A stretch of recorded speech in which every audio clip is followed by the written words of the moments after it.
Bismillahirrahmanirrahim.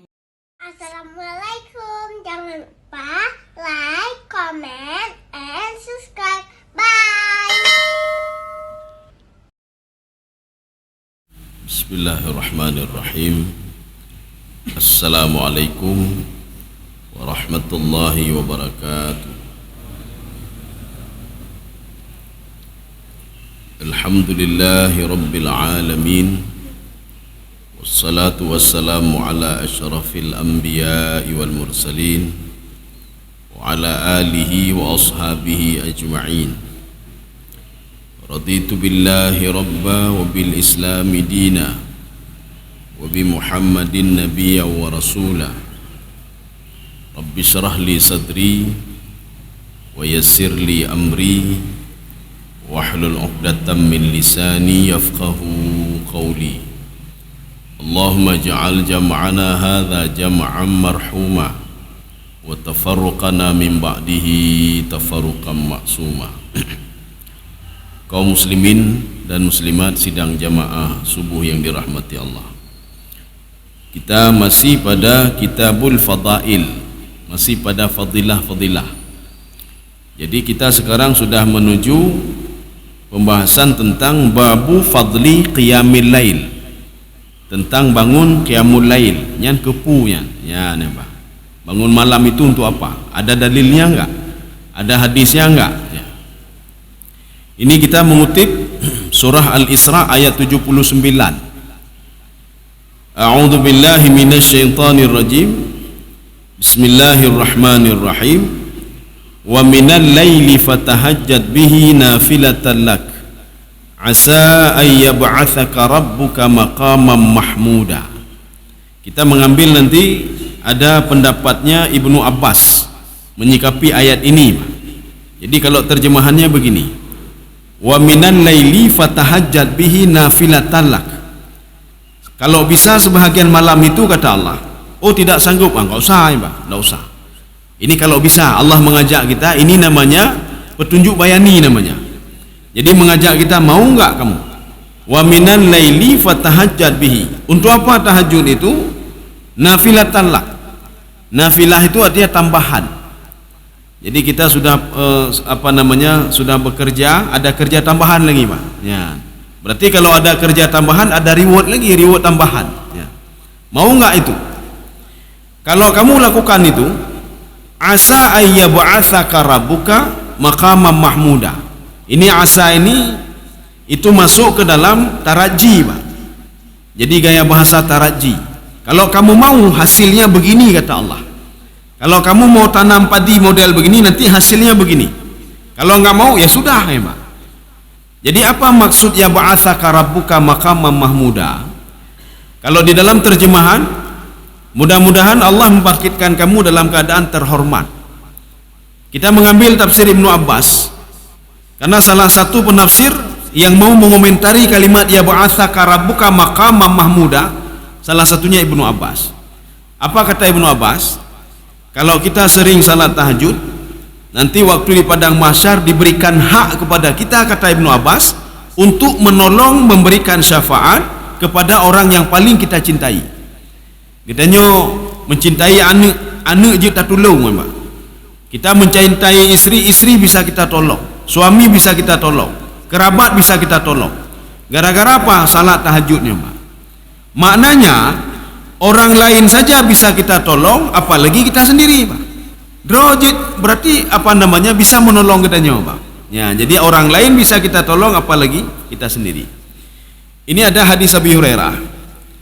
Jadi Abi Hurairah mengatakan, manusia itu ketika tidur ada salasa uqad, ada 3 ikatan yang diikat oleh syaitan. Walaupun tak baca a'udzubillah, ikatan itu tetap diikat oleh syaitan, Pak. Lagi orang pasang ube kan. Jadi ganyan ke kalian umana buaya lagau. Ada buaya, ada hujan lebat. Nyan ube tetap ke pasang kan, Pak. Walaupun geplung itu. Ya, Pak. Jadi itunya dipasang untuk menangkap itu. Tetapi apa? Orang ini dia pergi, Pak, pekan kaujen. Sudah malam. Besok akan saya lihat hasilnya. Demikian pula manusia. dah baca ayat kursi, kemudian dah baca doa tidur, kemudian dah baca qul huwallahu ahad, buhul itu tetap ada. Buhul itu tetap ada. Jadi makanya syaitan sebelum dia pergi dia ikat dulu, kemudian dia pergi. Ikatan ini membuat manusia itu nyenyak tidurnya, dengut mangat nih, Pak. Tapi kita tidak tahu nanti bangun tidur itu kita menjadi malas, Pak, susah ya, Pak, gara-gara buhul tadi. Maka Abu Hurairah melalui hadisnya mengatakan untuk membuka buhul itu 3 uqat, 3 buhul, Pak. Maka yang pertama, bangunlah tengah malam. Ketika kita bangun tengah malam, itu buhul yang pertama itu terbuka dengan sendirinya, Pak. Ya, terbuka dengan sendirinya. Kemudian setelah itu masih ada 2 lagi, Pak. Makanya banyak orang ketika bangun tengah malam dengut laum, Pak, dengut laum. Bahkan hana kecok wudu, ya. Maka kalau ingin buhul yang kedua itu terbuka, ambil wuduklah. Maka waktu cok wudu, buhul yang kedua itu terbuka, Pak. Dehah ini, Pak. Masih ada 1 buhul lagi. Maka ada orang ketika habis ambil wudu, deduk, Pak. Head hal lagi, Pak. Nyopi ujung negara, kakak tak ihlam, Pak. Ihlam, maka buhulnya masih ada 1 lagi, Pak. Untuk membuka buhul yang ketiga, kata Abi Hurairah, Rasulullah mengatakan apa? Salatlah kamu, buhul 3 itu lepas semuanya, sehingga kamu, kata Rasulullah, ketika di pagi hari itu nasyitan itu semangat, Pak, udep-udep semangat ya, Pak. Maka untuk memberikan motivasi bagi orang yang tidak semangat hidup lagi, Pak, alah kepu tahu dep bedanya, rezeki dan nyotan teputan, Pak. Akhirnya dia bunuh diri. Ajak tahajud orang seperti ini, Pak. Pakat sembahyang tahajud, pakat bedah malam, kemudian setelah itu ambil wudu. Setelah ambil wudu, salat. Nanti akan kita lihat bagaimana sifatnya salat tahajud Rasulullah. Kaum muslimin sedang jemaah yang dirahmati Allah, kita masuk hadis yang pertama. Hadis ini dari Aisyah radhiyallahu anha, qalat kana Nabi sallallahu alaihi wasallam yaqumu minal laili hatta tatafattar qadamahu. Jadi Rasulullah bangun malam sehingga kedua kakinya bengkak, kedua kakinya bengkak. Faqultu lahu lima tasna'u hadha. Aisyah berkata kepada Rasulullah, ya Rasulullah, pekan pebutnya ile, Mbak. Untuk apa tahajud lagi? Kepun tahajud, Mbak. Untuk apa? Kamu salat fardu sudah, salat sunnah qabliyah ba'diyah sudah, duha sudah, semua sudah. Untuk apa tahajud lagi? Kakemong kaki-kaki kemong. Ya, Mbak. Apa kata Rasulullah? Oh, kata Aisyah mesti, wa qad ghufira laka ma taqaddama min dzambika wa ma ta'akhkhar. Kamu sudah diampuni dosa-dosamu oleh Allah. Kepun tahajudlah. Apa jawab Rasulullah sallallahu alaihi wasallam? Qala afala akunu abdan syakura? Apa salahnya saya mau menjadi hamba yang bersyukur? Yang protes ini sebenarnya ada 2 orang, Pak. Yang pertama Aisyah, yang kedua Bilal. Nyo Bilal ditena oleh Rasulullah, Pak.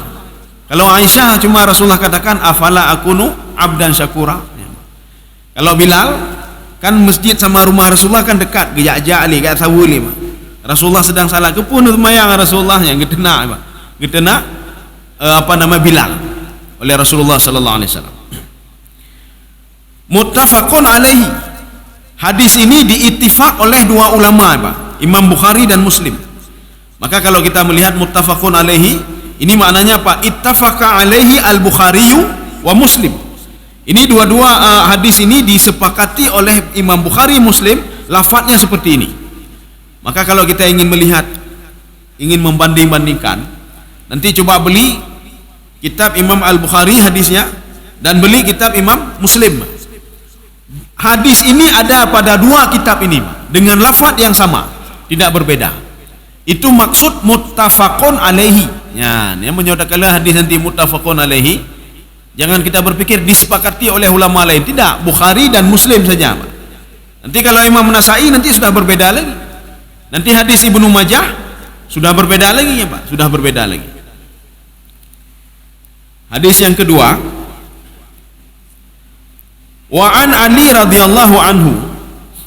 Jadi Ali pada suatu hari mengatakan, anna Nabi sallallahu alaihi wasallam tarakahu. Pada suatu malam Rasulullah mengunjungi rumahku, kata Ali bin Abi Thalib. Wa Fatimah, di situ ada Fatimah ya Pak, ada Fatimah juga. Faqala, Rasulullah mengatakan, ala tusalliyani, kalian tidak salat malam ini? Ya, jadi sifat kalau salat tahajud Rasulullah kita kan sudah membahas Pak. Kita tidak sanggup seperti itu Pak. Hanya sanggup, nanti kita lihat jumlah rakaatnya. Ini sebelum jumlah rakaat. Jadi kalau tahajud Rasulullah SAW itu sebelum azan pertama Pak. Sebelum azan pertama. Katanya hai tak ikut Pak, katanya ubah tahajud setelah azan pertama je yang penting karena tahajud lah Pak. Karena sembahyang tahajud. Itu diikuti dengan salat witir. Tetapi nanti ada dalam hadis Rasulullah yang lain, kalau kalian takut tidak salat witir, maka salat witirlah kalian sebelum kalian tidur. Ya, nampak. Kalau ditakuti salat witir itu tidak sempat kita lakukan, maka lakukanlah sebelum tidur. Maka Rasulullah witir itu dari tengah malam. Kata Aisyah, waktu Rasulullah sujud, ala kadri khamsina ayah. Itu sujud beliau itu sepadan dengan kalau kita baca 50 ayat Quran baru kebeda. Katanya kita baca 50 ayat Quran, lu tengok atas sujud ni Pak. Lu tengok atas sujud ni Pak. Dan kita pun tak sanggup Pak. Hang sanggup katanya Pak. Ya paling enggak kita baca apa? Subhana rabbiyal a'la wa bihamdi. Paling enggak kita baca salah satu yang dibaca Rasulullah. Allahumma ati nafsi taqwaha wa zakkiha anta khairum man zakkaha. Anta waliyuha wa maulaha. Ini untuk pergeli hati Pak. Ini untuk pergeli hati. Maka nak urun tahajud tapi hati hana geli hati Pak. Mentang kuih ke kau, mentang beruakai Pak. Maka kalau masih ada beruakai penyakit hati, jangan dah baca Pak. Allahumma ati nafsi taqwaha. Ya Allah, ni pergeli hati lunya, ati nafsi taqwaha, supaya dia takwa kepada Engkau ya Allah. Apa makna takwa di sini? Supaya saya bisa menjaga tangan saya, bisa menjaga mulut saya, bisa menjaga mata saya, menjaga telinga saya. Itu takwa ini Pak. Menjaga perut saya, menjaga kaki saya untuk tidak berbuat maksiat. Maka Rasulullah di malam tapi Allahumma ati nafsi taqwaha wa zakkiha anta khairum man zakkaha anta waliyuha wa maulaha. Nanti ada lagi doa Rasulullah yang beliau ajarkan kepada Muaz bin Jabal. Allahumma a'inni ala dzikrika wa syukrika wa husni ibadatik. Sampai Aisyah melihat Rasulullah menangis Pak, gemar Rasulullah ya, Pak. Karena masih apa? Nyusang mentang nak ku kau padai hana le Pak. Ya, hana le. Tapi Rasulullah tetap gemelake Allahumma ati nafsi taqwaha. Dan kemudian doa yang selanjutnya, Allahumma a'inni, ya Allah tolong lo ya Allah, ala dzikrik, untuk selalu teringat kepada Engkau ya Allah. Karena rezeki itu tergantung kepada kita teringat enggak kepada Allah. Waktu kita nyotua ke Allah, hana pun tak pikirle Pak, hana jihli rezeki Pak. Ya, Pak. Kalaupun diberikan, itu rezeki laknat namanya Pak. Diberikan rezeki oleh Allah supaya kita itu makin lupa diri Pak. Lagi urus hana temayang, gejok je rezeki oleh Allah. Ini namanya rezeki istidraj namanya. Ya.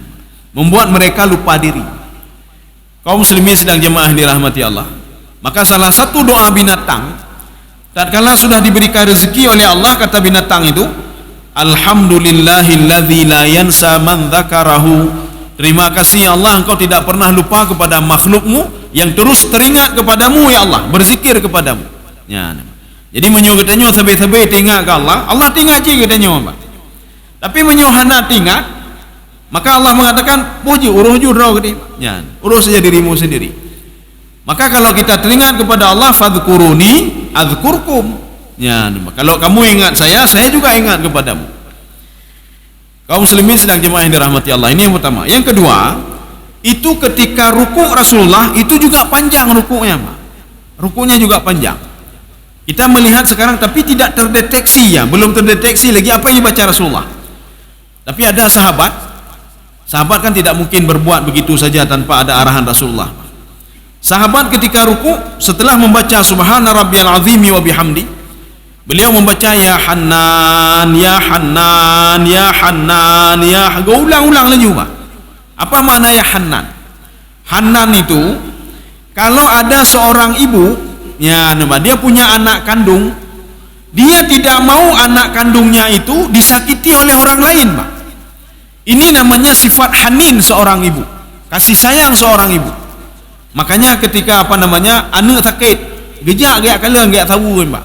Walaupun anak durhaka mbak, walaupun anak itu durhaka, tapi kasih sayang ibu itu tetap kepada anaknya. Kenapa? Karena dia yang mengandung anak itu.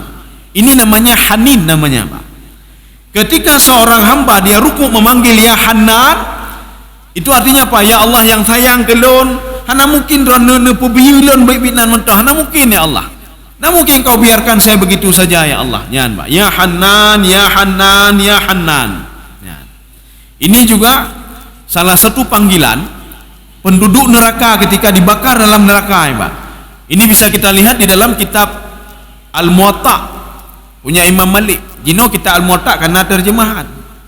Kalau bahasa Arabnya bino tebal, Mbak. 2 kali ini tebalnya. Kitab Al-Muwatta, Al-Muwatta di situ tebal, Mbak. Karangan Imam Malik. Kalau sudah ada terjemahan kan mudah kita baca, Mbak. Itu juga kumpulan hadis-hadis, Mbak. Kitab Al-Muwatta. Ya kalau bisa nanti setelah ini kita Al-Muwatta, ya kalau bisa, Mbak. Setelah kita habis ini menyabik, datang kita Al-Muwatta. Kitabnya Imam Malik. Di dalam kitab Al-Muwatta, di situ disebutkan ada seorang laki-laki yang sudah dibakar ribuan tahun dalam neraka. Ketika cerita tentang masa, berarti kali lagi 1000, Mak. Kalau 1000 tahun kali 1000 berarti sudah 1.000.000 tahun ya di situ, Mak. Itu dalam neraka 7 tahun. Berarti kalau ribuan tahun 2000, 3000, 4000 kali saja 1000, Mak. Itu kalau cerita tentang akhirat. Waktu itu pemuda itu tinggal sendiri lagi, Mak. Jadi makna sendiri kita jangan salah. Neraka itu kan banyak sekali. Ada nanti neraka jahanam. Neraka itu pintunya ada 70.000 bab. Ada 70.000 pintu kalau dibuka. Masuk pintu pertama 70.000 pintu lagi, Pak. Masuk pintu pertama 70.000 pintu lagi sampai pintu terakhirnya, Pak. Disitulah letak neraka seorang itu, Pak. Maka pemuda itu letaknya di situ dia, Pak. Waktu dia masuk neraka itu, rupanya keluar kata-kata dari mulut dia. Ini maknanya apa? Katanya baik tua-tua apa Naji, paling enggak tahu ucaplah kalimat ya Hanan, ya Hanan. Nakanya makna Naji, Pak.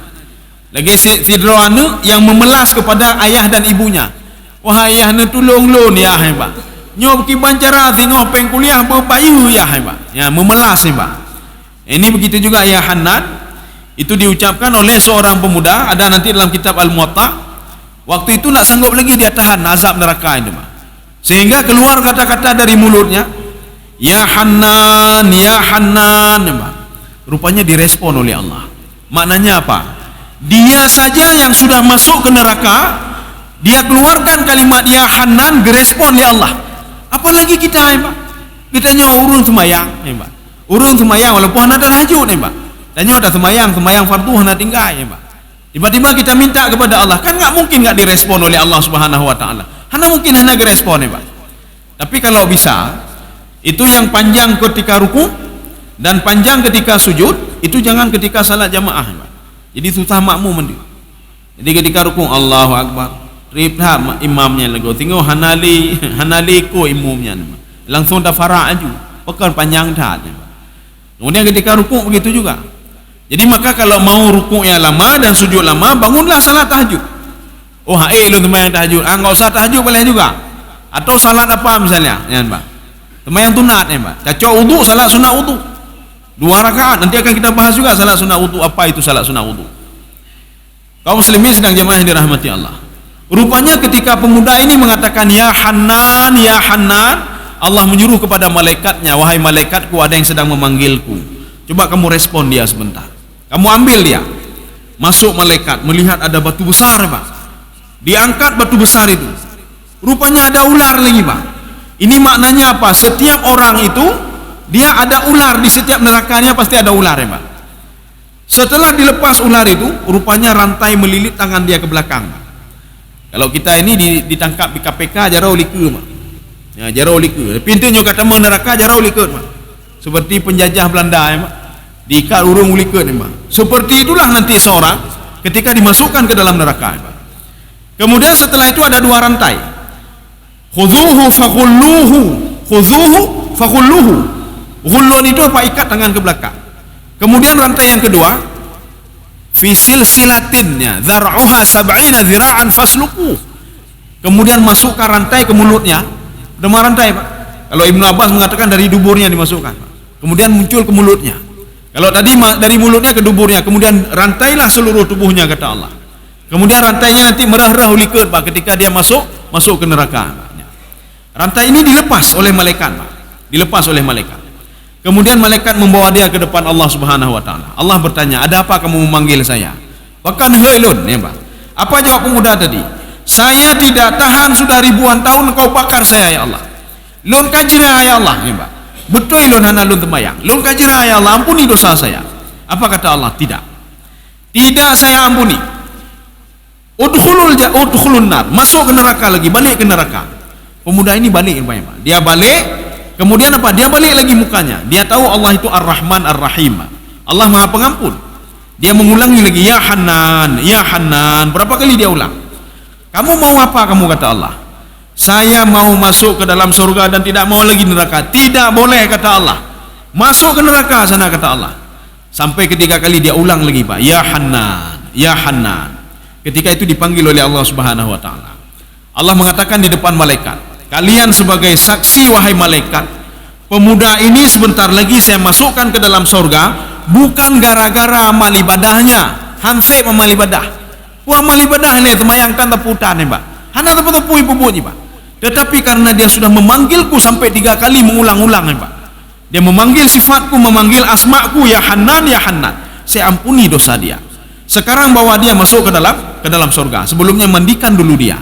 Maka ketika pemuda ini mandi, ini mewakili juga orang lain yang akan masuk ke dalam surga, Pak. Nabata sya'ruhu, rambut baru sudah tumbuh kembali. Nabata lahmuhu, daging baru sudah tumbuh kembali.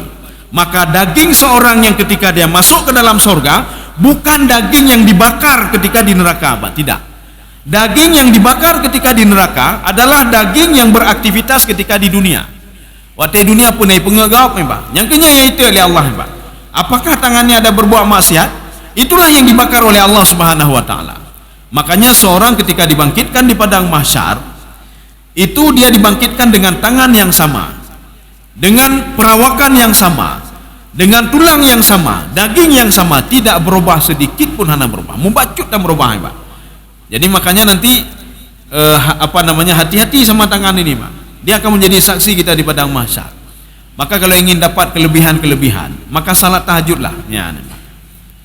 Kemudian kita masuk ke hadis yang ketiga. Okay. Ini hadis ini dari Salim bin Abdullah bin Umar bin Khattab.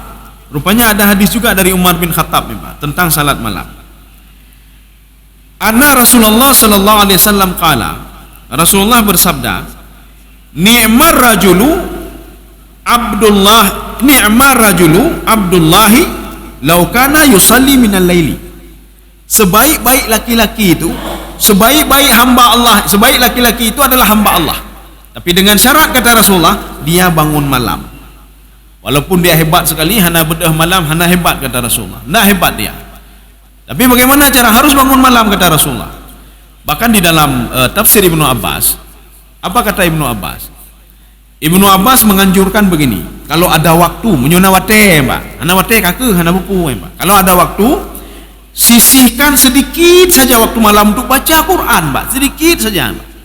Kenapa harus baca Quran? Apa kata Ibnu Abbas?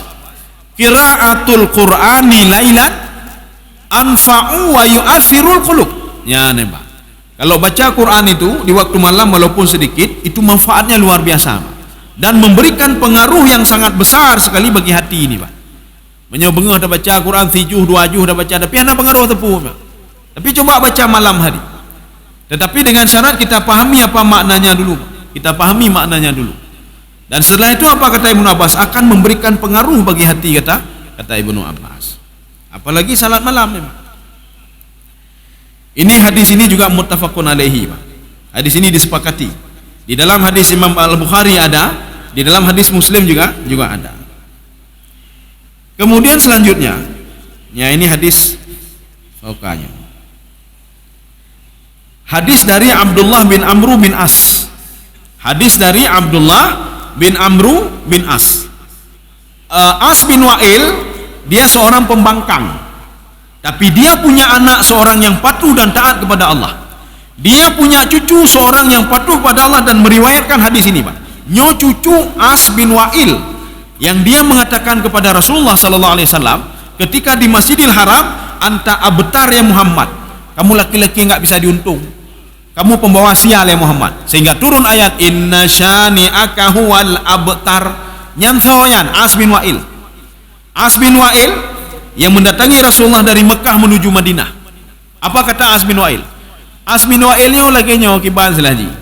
Dia selalu mendampingi Abu Sufyan ya, Pak. Selalu mendampingi Abu Sufyan, penjilat ya, Pak. As bin Wa'il ketika sampai menjumpai Rasulullah, itu sebelum mereka berangkat apa mereka hubungi Rasulullah? Ya Muhammad, kami mau ke Madinah. Ada jaminan enggak? Rasulullah mengatakan, saya jamin kalian, kata Rasulullah, orang mukmin tidak akan macam-macam sama kalian. Maka ketika datang ke situ, kan Umar mau membunuh mereka, Pak. Ya Rasulullah, izinkan saya menebas leher As bin Wa'il. Karena sudah kelewatan As bin Wa'il, Pak. Bagaimana kelewatan? Ya Muhammad, kata As bin Wa'il, kamu tidak perlu pergi ke tempat ibadah kami. Tapi dengan apa namanya? Kami juga nggak perlu ke tempat ibadah kalian. Tapi dengan syarat, ketika kalian beribadah, paling nggak teringatlah sedikit dengan Tuhan kami. Ya, nembak.